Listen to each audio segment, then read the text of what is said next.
अब तेरे बिन एक पल ना बीते बाबा।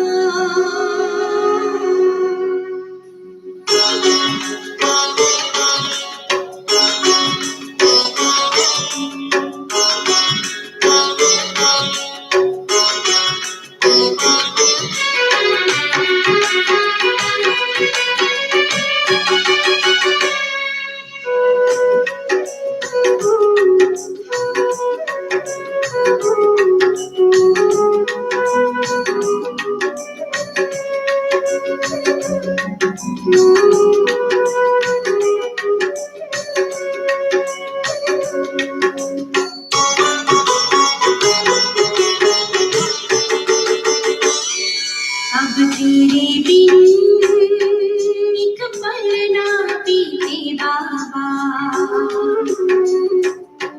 अब तेरे बिन एक पल ना बीते बाबा। किस्मत ने है तुझसे मिलाया, देखे अब ये तेरा ही साया। सदियों से तुझको ही ढूंढते थे बाबा।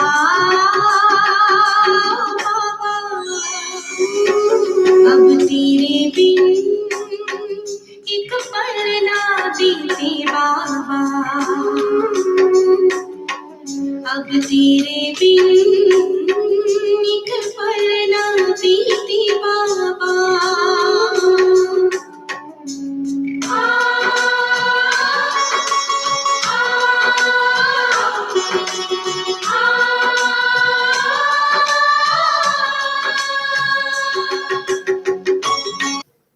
Om Shanti. Om Shanti. Good morning. Good morning. तो आज विशेष प्यारे बाबा की महावाक्य है 15/1/2021 प्रातः मुरली बाप दादा मधुबन।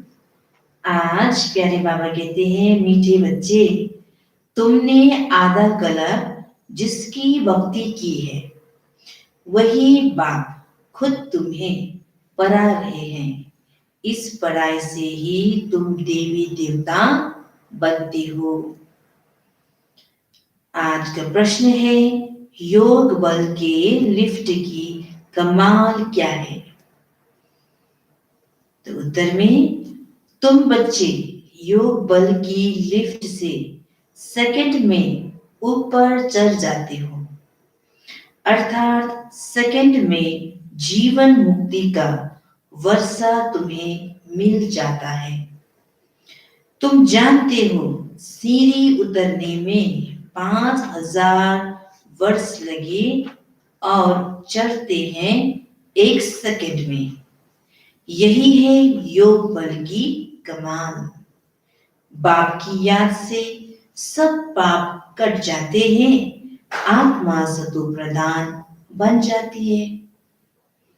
अच्छा, ओम शांति। अब विस्तार में सुनेंगे आज की महावाक्य। रूहानी बाप रूहानी बच्चों को बैठ समझाते हैं। रूहानी बाप की रूहानी महिमा तो बच्चों को सुनाई है। वह ज्ञान का सागर सत्यचित आनंद स्वरूप है, शांति का सागर है। उनको सब बेहद की सिफतें दी जाती है। अब बाप है ज्ञान का सागर, और इस समय जो भी मनुष्य हैं सब जानते हैं हम भक्ति के सागर हैं। भक्ति में जो सबसे तीखा होता है उनको मान मिलता है। इस समय कलियुग में है भक्ति दुख, सतयुग में है ज्ञान का सुख। ऐसे नहीं कि वहां ज्ञान है तो यह महिमा सिर्फ एक ही बाप की है और बच्चों की महिमा भी है, क्योंकि बाप बच्चों को पढ़ाते हैं अथवा यात्रा सिखलाते हैं। बाप ने समझाया है 2 यात्राएं हैं, बाबा ने समझाया है कि दो प्रकार की यात्राएं हैं। भक्त लोग तीर्थ करते हैं, चारों तरफ चक्र लगाते हैं। तो जितना टाइम चारों तरफ चक्र लगाते हैं उतना टाइम विकार में नहीं जाते हैं। शराब आदि छी छी कोई चीज नहीं खाते पीते हैं। कभी बद्रीनाथ तो कभी काशी चक्र लगाते हैं, भक्ति करते हैं भगवान की। अब भगवान को एक होना चाहिए ना। बाबा कहते अब भगवान तो एक होना चाहिए, सब तरफ तो चक्र नहीं लगाना चाहिए ना। शिव बाबा के तीर्थ का भी चक्र लगाते हैं। सबसे बड़ा बनारस का तीर्थ गाया हुआ है, जिसको शिव की पूरी कहते हैं। चारों तरफ जाते हैं, परंतु जिनका दर्शन करने जाते हैं अथवा जिनकी भक्ति करते हैं उनकी बायोग्राफी ऑक्यूपेशन का किसको पता नहीं है, इसलिए उनको कहा जाता है अंधश्रद्धा। जिनकी भक्ति कर रहे हैं लेकिन उनका ऑक्यूपेशन ही पता नहीं है, बाबा कहते उनको कहा जाता है अंधश्रद्धा। किसकी पूजा करना, माथा टेकना और उनकी जीवन कहानी को ना जानना, उसको कहा जाता है ब्लाइंड फेथ। पूजा तो कर रहे हैं लेकिन पता नहीं, उनका कोई बायोग्राफी पता नहीं, ऑक्यूपेशन पता नहीं, तो फिर उनको बाबा कहते ब्लाइंड फेथ कहेंगे, अंधश्रद्धा। घर में भी मनाते हैं, देवियों की कितनी पूजा करते हैं। मिट्टी की व पत्थर की देवियां बनाए उनको बहुत श्रृंगारते हैं। समझो लक्ष्मी का चित्र बनाते हैं, उनसे पूछो इनकी बायोग्राफी बताओ तो कहेंगे सत्य की महारानी थी, त्रेता की फिर सीता थी। तो ऐसे ऐसे भक्ति के आधार से कहानी बताएगी। अब सही रीति ऑक्यूपेशन तो पता नहीं, तो बाकी इन्होंने कितना समय राज्य किया। लक्ष्मी नारायण का राज्य कब से कब तक चला या कोई भी जानते नहीं। तो मनुष्य भक्ति मार्ग में यात्रा पर जाते हैं, यह सब है भगवान से मिलने के उपाय। शास्त्र पढ़ना यह भी उपाय है भगवान से मिलने लिए, परंतु बाबा कहते परंतु भगवान है कहाँ, लेकिन मिल नहीं रहा है। भगवान है कहाँ, कहेंगे वो तो सर्वव्यापी है, वो तो सर्वव्यापी है। अभी तुम जानते हो पढ़ाई से हम या देवी देवता बनते हैं, बाप खुद आकर पढ़ाते हैं, जिसके मिलने लिए आधा कला भक्ति मार्ग चलता है।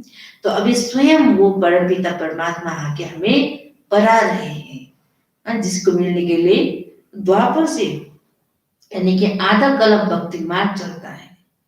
कहते हैं बाबा पावन बनाओ और अपना परिचय भी दो कि आप हैं कौन। बाबा ने समझाया है कि तुम आत्मा बिंदी हो, आत्मा को ही यह शरीर मिला हुआ है, इसलिए यह कर्म करती है। देवताओं के लिए कहेंगे कि यह सत्युग में राज्य करके गए हैं। क्रिश्चियन लोग तो समझते हैं बरोबर गॉड फादर ने पैराडाइज स्थापन किया, अब उसमें नहीं थे। तो क्या बाबा कहते हैं कि क्रिश्चियन लोग तो समझाते हैं बरोबर गॉड फादर ने पैराडाइज स्थापन किया, हम उसमें नहीं थे। भारत में पैराडाइज था, उन्हों की बुद्धि फिर भी अच्छी है। भारतवासी सतो प्रधान भी बनते हैं तो फिर तमो प्रधान भी बनते हैं। वो इतना सुख नहीं देखते तो दुख भी इतना नहीं देखते। अभी पिछाड़ी के क्रिश्चियन लोग कितना सुखी हैं। पहले तो वो गरीब थे, पैसा तो मेहनत से कमाया जाता है ना, पहले एक क्राइस्ट आया, फिर उनका धर्म स्थापन होता है, वृद्धि होती जाती है। बाबा कहते एक से दो, दो से चार, फिर ऐसे वृद्धि होती जाती है। अभी देखो कृष्ण का झाड़ कितना हो गया है। फाउंडेशन है देवी देवता घराना, फिर भी उनका फाउंडेशन तो देवी देवता घराना ही है। वह फिर यह इस समय स्थापन होता है। पहले एक ब्रह्मा, फिर ब्राह्मणों की एडप्टेड संतान वृद्धि को पाते हैं। बाप पढ़ाते हैं तो बहुत देर ब्राह्मण हो जाते हैं। पहले तो यह एक था ना, एक से कितनी वृद्धि हुई है, कितनी होने की है। जितने सूर्यवंशी चंद्रवंशी देवताएं थे, उतने सब बनने के हैं। पहले है एक बाप, उनकी आत्मा तो है ही, बाप की हम आत्माएं संतान कितनी हैं? बाबा पूछ रहे कि बाप की हम आत्माएं संतान कितनी है? हम सब आत्माओं का बाप तो एक अनादि है। फिर सृष्टि का चक्र फिरता रहता है। सब मनुष्य तो सदैव नहीं है ना। आत्माओं को भिन्न भिन्न पाठ बजाना है। इस झाड़ का पहले पहले थुर है देवी देवताओं का, फिर उनसे ट्यूब्स निकलती है। तो बार बार बच्चों को समझाते हैं, बच्चों मैं आकर के क्या करता हूँ, आत्मा में ही धारणा होती है। बाप पर सुनाते हैं मैं आया कैसे। तुम सब बच्चे जबकि पतित बने हो तो याद करते हो। सतयुग त्रेता में तो तुम सुखी थे तो याद नहीं करते थे। द्वापर की बाद जब दुख जास्ती हुआ है तब पुकारा है। हे परम पिता परमात्मा बाबा, हाँ बच्चों सुना क्या चाहते हो? बाबा आकर पतितों को पावन बनाओ। बाबा हम बहुत दुखी पतित है ऐसे पुकारते हैं, तो हमको आकर पावन बनाओ, कृपा करो, आशीर्वाद करो। तुमने मुझे पुकारा है, बाबा आकर पतितों को पावन बनाओ। तो बाबा कहते हम ही ने बाबा को पुकारा कि बाबा आकर पतितों को पावन बनाओ, तो बाबा फिर आते हैं संगम पर। पावन सत्य को कहा जाता है, यह भी बाप खुद बैठ बतलाते हैं। ड्रामा के प्लान अनुसार जब संगम युग होता है, सृष्टि पुरानी होती है, तब मैं आता हूं। तुम समझते हो सन्यासी भी दो प्रकार के हैं। वह है हज योगी, उनको राजयोगी नहीं कहा जाता, उनका है हद का सन्यास। घर बार छोड़ जाए जंगल में रहते हैं, गुरुओं के फॉलोअर्स बनते हैं। गोपी चंद राजा के लिए भी एक कथा सुनाते हैं। उसने कहा तुम घर बार क्यों छोड़ते हो, कहाँ जाते हो? शास्त्र में बहुत कुछ कहानियां हैं। अभी तुम भी के राजाओं को भी जाकर ज्ञान और योग सिखलाते हो। एक अष्टवक्र गीता भी है जिसमें दिखाते हैं राजा को वैराग्य आया, बोला हमको कोई परमात्मा से मिलाए, ढिंढोरा पिटवाया। वो यही समय है, तुम जाकर राजाओं को ज्ञान देते हो ना, बाप से मिलाने लिए। जैसे तुम मिले हो तो औरों को भी मिलाने की कोशिश करते हो। तुम कहते हो हम तुमको स्वर्ग का मालिक बनाएंगे, मुक्ति जीवन मुक्ति देंगे। फिर उनको बोलो शिव बाबा को याद करो और कोई को नहीं। तुम्हारे पास भी शुरू में बैठे बैठे एक दो को देखते ध्यान में चले जाते थे ना, बड़ा वंडर लगता था। बाप था ना इनमें, तो वह चमत्कार दिखाते थे, सबकी रस्सी खींच लेते थे। बाप दादा इकट्ठे हो गए ना, कब्रिस्तान बनाते थे, सब बाप की याद में सो जाओ, सब ध्यान में चले जाते थे। ये सब शिव बाबा की चतुराई थी। इसको फिर कई जादू समझने लगे। यह था शिव बाबा का खेल। बाप जादूगर, सौदागर, रत्नागर है ना, धोबी भी है, सोनार भी है, तो वकील भी है। सबको रावण की जेल से छुड़ाते हैं। उनको ही सब बुलाते हैं, हे पतित पावन, हे दूर देश के रहने वाले, अब तो आ जाओ, हमको आकर पावन बनाओ। आओ भी पतित दुनिया में, पतित शरीर में आकर हमको पावन बनाओ। अभी तुम उनका भी अर्थ समझते हो। बाप आकर बतलाते हैं, तुम बच्चों ने रावण के देश में हमको बुलाया है। मैं तो परम धाम में बैठा था। स्वर्ग स्थापन करने के लिए मुझे नरक रावण के देश में बुलाया कि अब सुखधाम में ले चलो। अभी तुम बच्चों को ले चलते हैं ना, तो यही ड्रामा। मैंने जो तुमको राज्य दिया था वो पूरा हुआ। फिर द्वापर से रावण राज्य चला है। 5 विकारों में गिरे, उनके फिर चित्र भी है जगन्नाथपुरी में। पहले नंबर में जो था वही फिर 84 जन्म ले, अब पिछाड़ी में है, फिर उनकी ही पहले नंबर में जाना है। बाबा कहते फिर उनको ही पहले नंबर में जाना है। या ब्रह्मा बैठा है, विष्णु भी बैठा है, इनका आपस में क्या कनेक्शन है दुनिया में कोई नहीं जानते।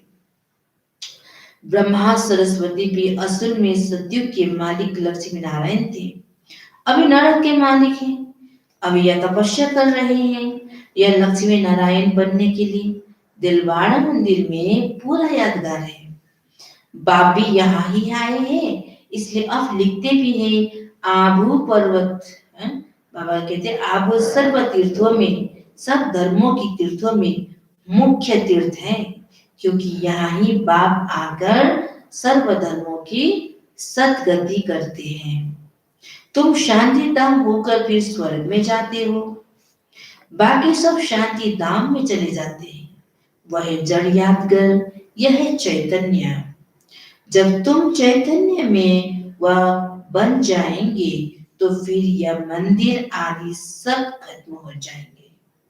फिर भक्ति मार्ग में यह यादगार बनेंगे। बाबा कहते जब तुम संपूर्ण रीति से चैतन्य बन जाएंगे तो भक्ति मार्ग के सब मंदिर खत्म हो जाएंगे। फिर भक्ति मार्ग में यह यादगार बनेंगे। अभी तुम स्वर्ग की स्थापना कर रहे हो। मनुष्य समझते हैं स्वर्ग ऊपर में है। अभी तुम समझते हो यही भारत स्वर्ग था, अभी नरक है। अभी तुम संगम पर हो, सतयुग में जाने के लिए पुरुषार्थ करते हो। कलियुग में है सब पत्थर बुद्धि, सतयुग में है पारस बुद्धि। तुम ही पारस बुद्धि थे, तुम ही फिर पत्थर बुद्धि बने हो, फिर पारस बुद्धि बनना है। अब बाप कहते हैं तुमने हमको बुलाया है तो मैं आया हूं। बाबा कहते हैं तुमने हमको बुलाया है तो मैं आया हुआ हूं और तुमको कहता हूं काम को जीतो तो जगत जीत बनेंगे। मुख्य यह विकार ही है। सतयुग में है सब निर्विकारी और कलयुग में है विकारी। बाप कहते हैं बच्चे अब निर्विकारी बनो। 63 जन्म विकार में गए हो, अब यह अंतिम जन्म पवित्र बनो। अभी मरना भी सबको है। मैं स्वर्ग स्थापन करने आया हूं, तो अब मेरी श्रीमत पर चलो। मैं जो कहूं वो सुनो। अभी तुम पत्थर बुद्धि को पारस बुद्धि बनाने का पुरुषार्थ कर रहे हो। तुम ही पूरी सीढ़ी उतरते हो फिर चढ़ते हो। तुम जैसे कि जिन्न हो। जिन्न की कहानी है ना, उसने बोला काम दो तो राजा ने कहा अच्छा सीढ़ी उतरो और चढ़ो। बहुत मनुष्य कहते हैं भगवान को क्या पड़ी थी जो सीढ़ी चढ़ाते और उतारते रहे। भगवान को क्या हुआ जो ऐसी सीढ़ी बनाई। बाप समझाते हैं या तो अनादि खेल है। तुमने 5000 वर्ष में 84 जन्म लिए हैं। 5000 वर्ष तुमको नीचे उतरने में लगे हैं, फिर ऊपर में जाते हो सेकंड में। यह है तुम्हारी योग बल की लिफ्ट। बाप कहते हैं याद करो तो तुम्हारी पाप कट जाएगी। बाप आते हैं तो सेकंड में तुम ऊपर चढ़ जाते हो, फिर नीचे उतरने में 5000 वर्ष लगे। कलाएं कम हो जाती हैं, चढ़ने की तो लिफ्ट है। सेकंड में जीवन मुक्ति सतो प्रदान बनना है, फिर आहिस्ते आहिस्ते तमो प्रदान बनेंगे। 5000 वर्ष लगते हैं। अच्छा, फिर तमो प्रदान से सतो प्रदान बनना है एक जन्म में। अभी जबकि मैं तुमको स्वर्ग की बादशाही देता हूं तो तुम पवित्र क्यों नहीं बनेंगे? परंतु कामेशु क्रोधेशु भी है ना, बिगाड़ न मिलने से फिर स्त्री को मारते, बाहर निकाल देते हैं, आग लगा देते हैं। अबलाओं पर कितने अत्याचार होते हैं, यह भी ड्रामा में नोर है। अच्छा, मीठे मीठे सिक्के लदे बच्चों प्रति माता पिता बाप दादा का याद प्यार और गुड मॉर्निंग। रूहानी बाप की रूहानी बच्चों को नमस्ते। हम रूहानी बच्चों की रूहानी बाप दादा को याद प्यार गुड मॉर्निंग और नमस्ते नमस्ते। तो आज की मुरली से विशेष धारणा के लिए मुख्य सार है, जगत का मालिक बनने व विश्व की बादशाही लेने के लिए मुख्य काम विकार पर जीत पानी है। संपूर्ण निर्विकारी जरूर बनना है। जैसे हमें बाप मिला है ऐसे सबको बाप से मिलाने की कोशिश करनी है। बाप की सही पहचान देनी है, सच्ची सच्ची यात्रा सिखलानी है। तो आज के लिए विशेष वरदान है, साइलेंस की शक्ति द्वारा सेकंड में हर समस्या का हल करने वाले एकांतवासी भवा। साइलेंस की शक्ति द्वारा सेकंड में हर समस्या का हल करने वाले एकांतवासी भवा। विस्तार है, जब कोई भी नई व शक्तिशाली इन्वेंशन करते हैं तो अंडरग्राउंड करते हैं। यहाँ एकांतवासी बनना ही अंडरग्राउंड है। जो भी समय मिले कारोबार करते भी, सुनते सुनाते, डायरेक्शंस देते भी, इस देही की दुनिया और देही के बांध से परे साइलेंस में चले जाओ। यह अभ्यास व अनुभव करने कराने की स्टेज पर समस्या का हल कर देगी। इसमें एक सेकंड में किसी को भी शांति और शक्ति की अनुभूति करा देगी। जो भी सामने आएगा वह इसी स्टेज में साक्षात्कार का अनुभव करेगा। स्लोगन है, वैरत संकल्प व विकल्प से किनारा कर आत्मिक स्थिति में रहना ही योग युक्त बनना है। अच्छा, ओम शांति।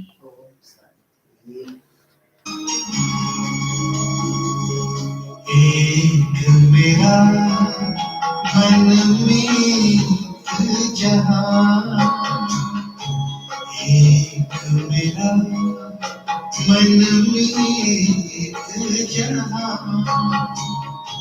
दूजा है कोई और नहीं, और नहीं कोई और नहीं। चल रे मना ले चल तू बाहर, चल रे मना ले चल तू बाहर। जग का जहां कोई शोर नहीं, शोर नहीं, कोई शोर नहीं। एक मेरा मन मीत जहाँ